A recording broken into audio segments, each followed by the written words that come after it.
Thank you, Deputy Speaker. Actually, my point, allow me to do two responses to what the Minister had directed towards me during his speech.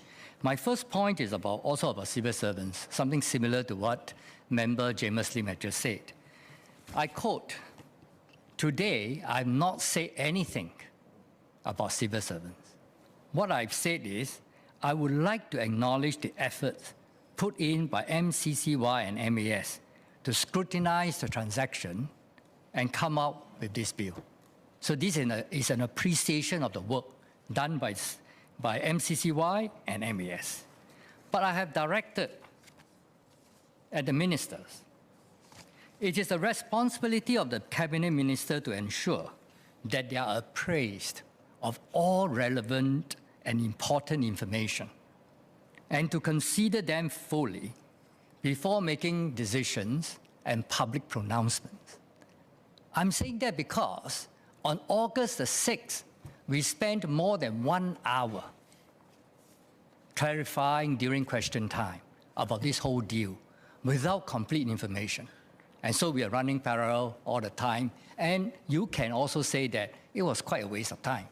But what happened now is that now with more information, we know that the ministers and the NTUC Central Committee, actually they do not have the information on the capital reduction.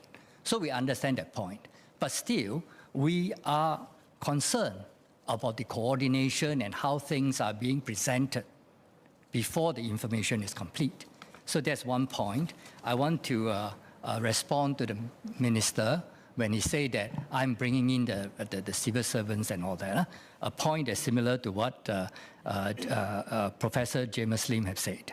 The second point that the minister has said is about my characterizing the exercise as asset stripping. In finance, nobody with some knowledge about finance would disagree with me. It's a fact. It has nothing to do with the intent. You can intend, your intentions can be good, but the plan that you put up is actually not so good. You can even say detrimental. That's why government now is coming back after all more work and said, oh, this plan cannot go through. Right? The plan is not a good plan from the point of view sort of continuing with the social mission. And I got one more point to raise afterwards is that it is also not a plan that provides enough protection to policyholders. I myself being a policyholder. So it is not fair for the minister to say that I'm trying to characterize the deal in bad light. I'm just stating the fact. Anyone with basic financial knowledge wouldn't disagree with me. This is an asset stripping exercise. Thank you. Minister Chee Hong Tat.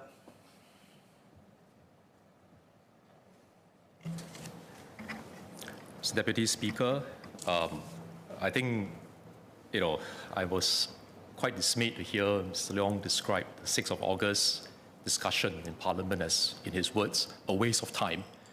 I think it provided the opportunity for members to ask questions and for MCCY and MAS to clarify what is the status of the situation at that time, and then to hear the concerns of the members.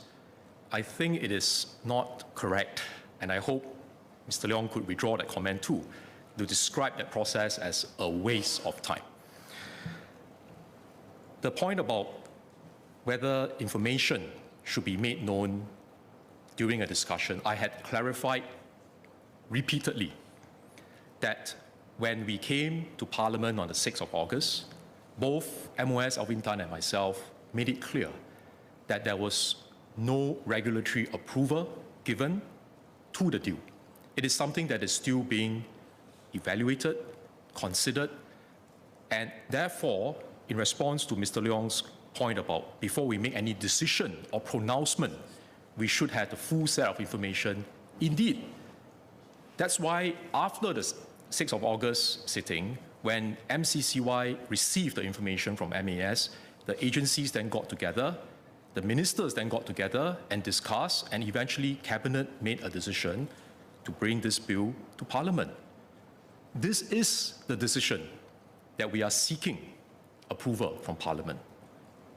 So I don't think there's any departure from what Mr. Leong described as what he expects the government to do. But on the 6th of August, there were PQs filed. Unless Mr. Leong is suggesting that we don't answer PQs.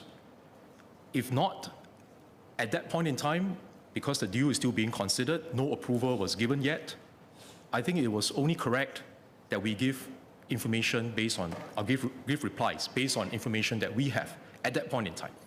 But because there was no regulatory approval given, there was no decision or pronouncement by the government. The second point that Mr. Leong raised, Mr. Deputy Speaker, I find it quite odd that Mr. Leong on one hand would say he's not trying to characterize it negatively, and on the other hand, he's made it quite clear that this is a bad deal. We have explained why the capital reduction plan on its own would not be something that's uncommon. An entity, whether income or another insurer, another financial institution, to do capital optimization, I think Minister Edwin Tong explained this, I explained this as well, and Mr. Leong, I'm sure, understands.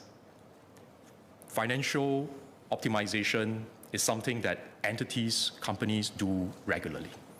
So this by itself is not wrong.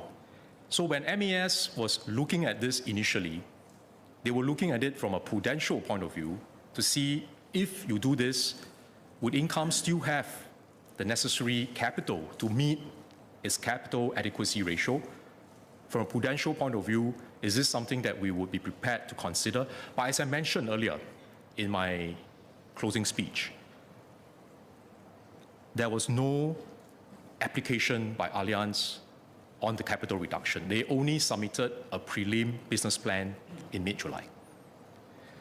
So I would like to suggest that perhaps it's not very useful and productive for us to argue about different adjectives being used, but I think, as Ms. Hazel Paul said earlier, we let the public decide which phrase was used by Mr. Leong and which phrase was used by me and to describe this exercise. And I think Hansard will reflect that Mr. Leong did indeed say it's an asset stripping exercise.